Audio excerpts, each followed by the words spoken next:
This is why Lil Durk is banned from O Block.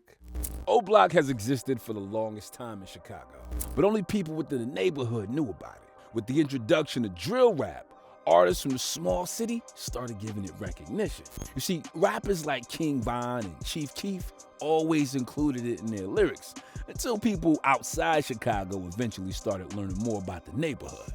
However, O Block has always been riddled with gun and gang violence, and Lil Durk wasn't new to any of it. Chief Keef created the sound known as drill rap. In a matter of time, he had blown up beyond what his friends imagined. He belonged to the same OTF 300 gang as Lil Durk, which was a subgroup of the Black Disciples. You see, Lil Durk grew up on the 64th King Drive, which was a neighboring city to O Block, but he managed to get friends in O Block like Chief Keef.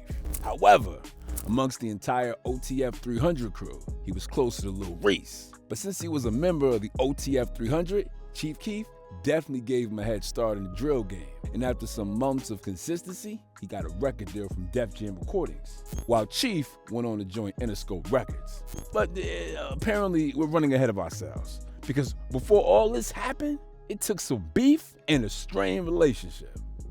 Although Lil Durk and Chief Keef didn't come from the same neighborhood, they appeared in each other's music videos and recorded one song together. The relationship went beyond just being gang bros, as they had a little bromance outside the OTF 300 gang. But the relationship soon came to a shocking halt in 2013 when Lil Durk got arrested for gun violence. In June 2013, Lil Durk was arrested for holding a loaded .40 caliber pistol. He had to pay bail of $10,000. And though he had a record deal at the time, the money had not come in. So he called Chief Keef to help him pay off the bail, but Keef refused. Afterwards, Durk took a step back and got himself out of jail, but kept his distance from Chief Keef and the entire OTF 300 crew. If it was the press Lil Durk or not, nobody knows. But Keef tweeted at him saying, "What happened to OTF? You ain't rocking with it no more?" Chief Keef was either trying to press Durk or genuinely question his allegiance to the gang. However, Lil Durk wasn't having none of it, as he lashed out at Chief Keef, replying with FGBE. B. GBE stood for Glory Boys Entertainment, which was Chief Keef's record label that assigned artists from the OTF 300 gang like Lil Reese. Many members from the gang had joined the label, except Lil Durk, who decided to start his own group called OTF, which stands for Only the Family. He also signed artists from the Black Disciple gangs. But why was this an issue? You see, Lil Durk already had a silent beef with Chief Keef when he couldn't get his bail off him. So him distancing himself from the OTF 300 gang while starting a label with members from the gang seemed like he wanted to challenge Chief Keef. After going back and forth, directly and indirectly dissing each other, Lil Durk and Chief Keef settled their issues after receiving a phone call that may have come from their seniors in the group. Now, after all of this, you would think that that was the end of the spat, but a fake IG account appeared and flared things up again. A fake Chief Keef IG account commented on one of Keef's closest friends, Capo's post, saying, "F Lil Durk." Capo responded to the comment and insinuated that Lil Durk and his OTF crew members are lame. In true Lil Durk fashion, he responded negatively to the post, as expected, and threatened to break Capo's jaw if he continued to talk smack about him.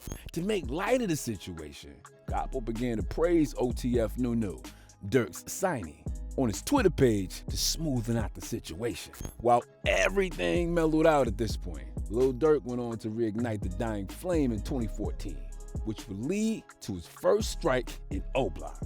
In March 2014, Lil Durk released the Chirac remix with Meek Mill and Shy Glizzy.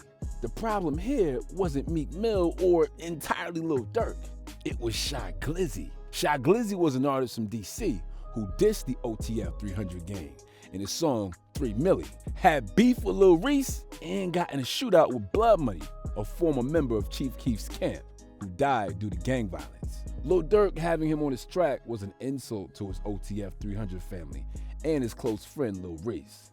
To make it worse, he co-signed Shy Glizzy, and with no show of remorse towards his former crew, he made no comments on the situation. So despite him, Chief Keef posted a song by Tyga and Game, which was titled Chirac to LA, Lil Durk diss. Lil Durk responded to Chief Keef's post by claiming that Keef was disrespecting Chicago by sharing a song. However, it was no part of the song that threw jabs at Chicago, as it was an obvious Lil Durk diss track.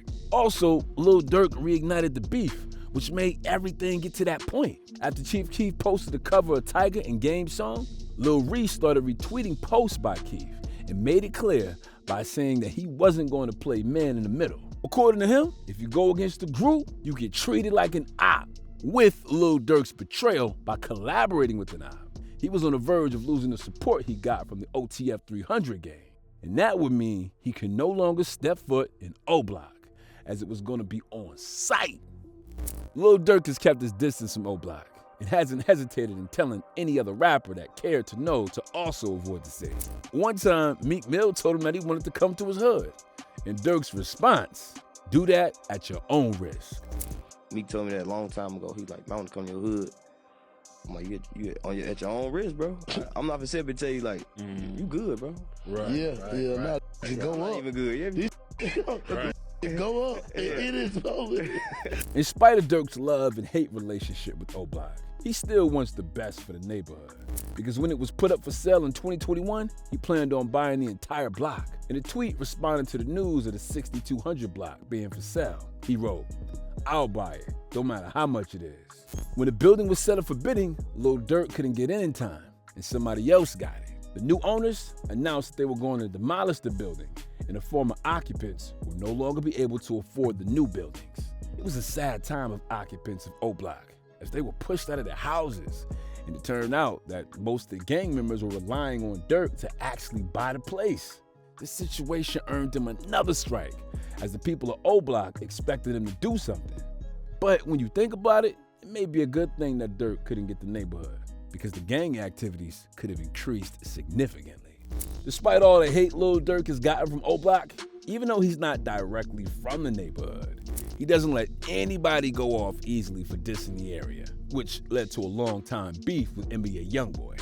After King Von's death in 2020, Lil Durk has been touchy about issues relating to him, as they were very close friends. Von's killer was affiliated with one of NBA YoungBoy's artists, Quando Rondo, which meant there was an automatic beef between YoungBoy and Durk. Things got bad really quick, as NBA YoungBoy decided to diss King Von and O Block in his song, Bring the Hook. In the song he rapped, "This that Squid Game, O Block pack get rolled up, murder what they told us, Atlanta boy get fold up, get your up these throwing up green flags, throwing that NBA up.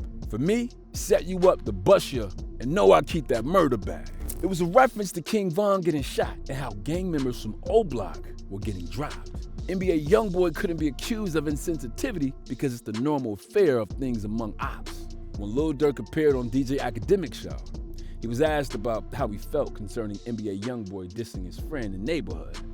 Durk's answer was straightforward. That's why I don't with you. You ain't did. You did zero. In reality.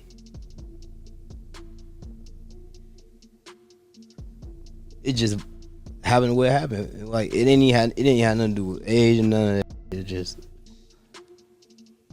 He was angry about the fact that NBA YoungBoy did nothing to contribute to Von's death, but continues to capitalize on the situation. So Durk doesn't associate with NBA YoungBoy because he's a loudmouth who takes credit for something he couldn't have done on his own. But Durk didn't just stop at putting YoungBoy in his place. He has also sabotaged any rapper that got close to him. One time, he stopped Shy Glizzy from at Future's tour because of his association with NBA YoungBoy. Apparently, Lil Durk is now calling shots in the rap game, and there's no hope for people who plan on staying around NBA YoungBoy. But is this the right approach to the issue? Lil Durk's beef is with NBA YoungBoy, so hindering other rappers from getting their big break because of it is a selfish thing to do. But that's just my opinion if you ask me. Anyway, now that Lil Durk hasn't been showing up so often at O Block, it makes people wonder what the place has turned into.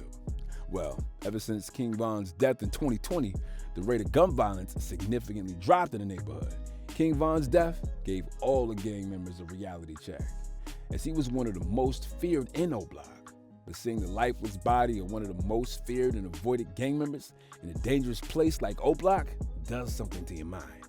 A mural of King Von was drawn on one of the walls of blocks, But more importantly, the neighborhood has been getting more attention, especially from music fans. Tourists have traveled in their numbers to see O Block in a mural of Vaughn, admiring the city while appreciating the struggles of the people who placed it on the map. Lil Durk hasn't officially been banned from O Block. He actually can't get banned from the neighborhood, but can choose to steer clear as he's already been getting indirect threats from members of the OTF 300 gang. Durk doesn't seem to have plans on visiting O Block anytime soon, especially with the recent demolitions that have occurred in the environment. Most of his former friends have already moved on to build their solo career, and based on how he deserted them, it may take a long while to mend that relationship. You know, I think the fans kind of want to know, man, we ever going to see, you, Sosa, and Durk together again? Yeah, that'll happen. Hell yeah, it can happen. Shit, whenever we feel like getting up with each other, it's going to happen. So listen, do you think Lil Durk would have gotten to where he is now without the help of the OTF 300? Do you look forward to a Chief Keef and Lil Durk collab again? Or is this the end of the O Block reigning spree?